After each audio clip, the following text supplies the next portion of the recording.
Hello po sa inyong lahat mga ka-crypto. Ako po si Pinoy Crypto Trader at sa video na ito ay atin pong pag-uusapan ang tungkol sa balitang ito kung saan ay meron daw pong isang market watcher ang nagbigay ng kanyang forecast na magkakaroon ng rally si Ripple or XRP ng 26,720%. Ayan, napakalaki po niyan. 26,720%. At kung pag nangyari po yan ay ang magiging presyo ni Ripple or XRP ay nasa $130.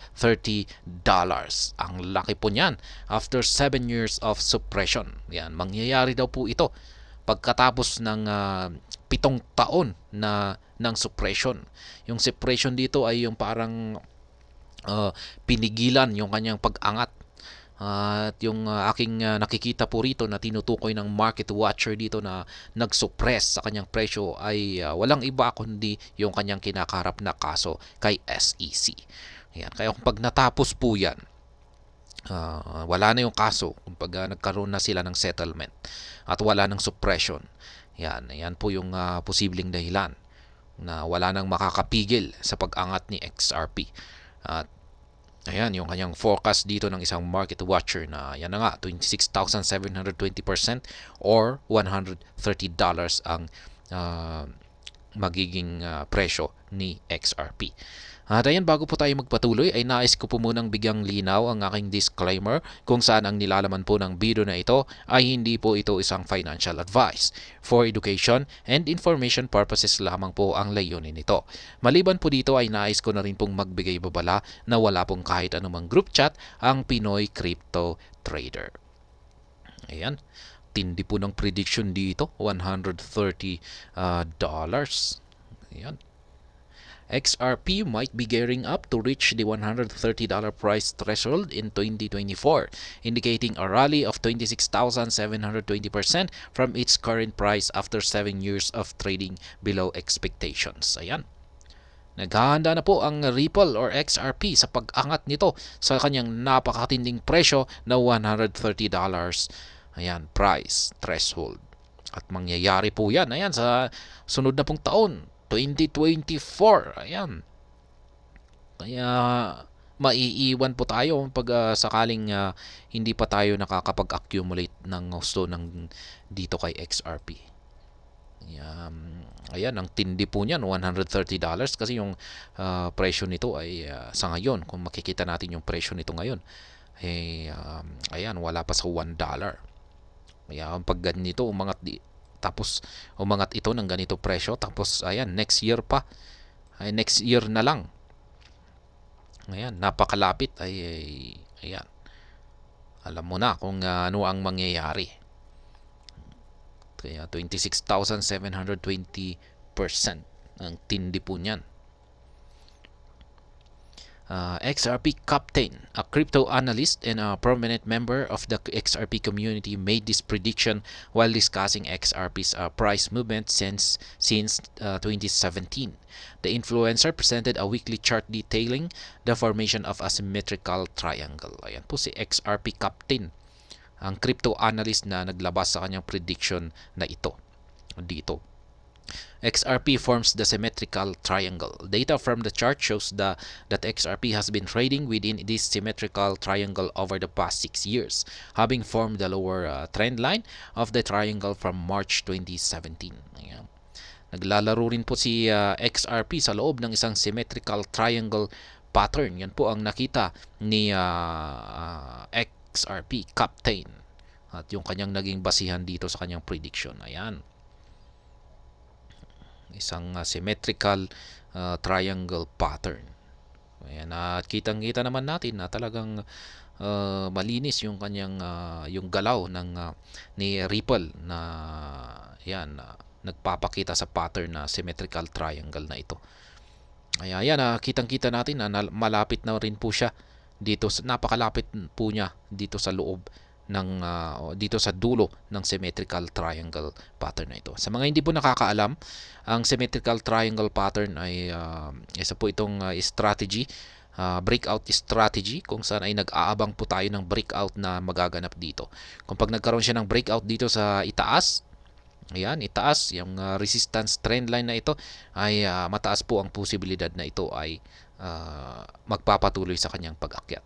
Pero pag dito naman po siya sa support trend line or dito sa ibaba, nagkaroon ng breakout ay ayan, yung kanyang possibility naman po ay babagsak siya.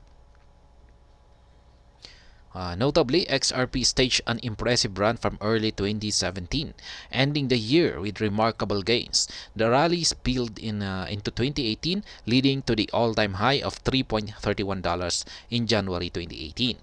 As the asset continued to form higher lows during the 2017 rally, it formed the lower trend lines of the symmetrical triangle. Ayan na nga. Yung ganyan kung paano nabuo yung symmetrical triangle na ito. Ayan, nagkaroon siya ng matinding pag-akyat noong 2018. Pero dahan-dahan po itong bumagsak nitong mga 2020, mga taong 2020. At yan, umangat na naman siya, bumagsak. At ngayon ay yan na nga, paliit ng paliik yung kanyang ginagalawan na espasyo or loob ng symmetrical triangle na ito. Attempts at breakout. With both trend lines in place, XRP has continued to trade within the triangle. It first attempted to break above the triangle in April 2021. XRP rallied to a high of $1.9669, but it fell to bearish pressure amid the SEC's lawsuit, which began in December 2020. XRP again tried to engineer a breakout when it rallied to $0.93 in July, its highest value this year. The upsurge stemmed from the favorable ruling in the SEC lawsuit on July 13. However, despite the regulatory clarity the asset attained, it faced resistance at the upper trend line, leading to a correction. Ayan. Yan naman po yung nangyari nung nailabas yung ruling na pumabor kay XRP. Ayan, yung judge po na naglabas dyan ay si Judge Analisa Torres. Ayan, nagkaroon po yan ng matinding price surge noong July. Kaya umakyat po yan ng 0.93. Pero napakabilis po. Hindi po siya nagtagal sa presyo na ito. Bumagsak din po siya kaagad. XRP Captain believes XRP has been a victim of price suppression since 2017. According to him, the suppression resulted in the asset's inability to break above the symmetrical triangle. The community figure says XRP will be rid of this suppression next year. Ayan na nga. Mukhang yan po ang sinabi ni XRP Captain. Siya po ay naniniwala na si XRP ay biktima ng price suppression. Yan, mula pa yan noong taong 2017. Yan, yung sinabi ko kanina na kapag sinabi nating price suppression ay talagang sinasadya nila na isuppress o pigilan yung paglago or pag-angat ng presyo market price ni XRP. Yan, nag-umpisa pa yan noong taong 2017. Kaya yung suppression na ito ay yan, nagresulta. Ayan, nagresulta ito kung bakit kung bakit hirap makaakyat ang XRP.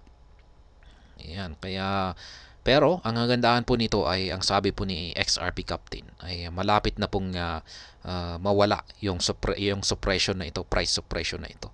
Malapit nang matapos at wala nang makakapigil kay XRP at mangyayari po ito sa sunod na taong 2024. At kung pag nangyari yan, ayan, dyan na po magaganap yung kanyang prediction dito na magkakaroon ng 26,720% na XRP rally or ang aakyat ang market price ni Ripple sa presyong $130.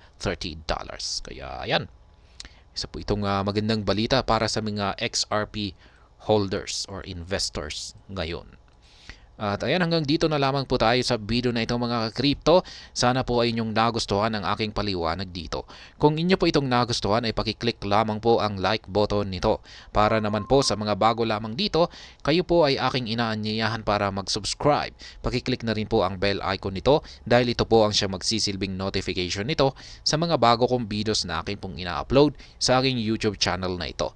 Marami pong salamat sa panonood. Ingat po tayo lagi at God bless po sa ating lahat.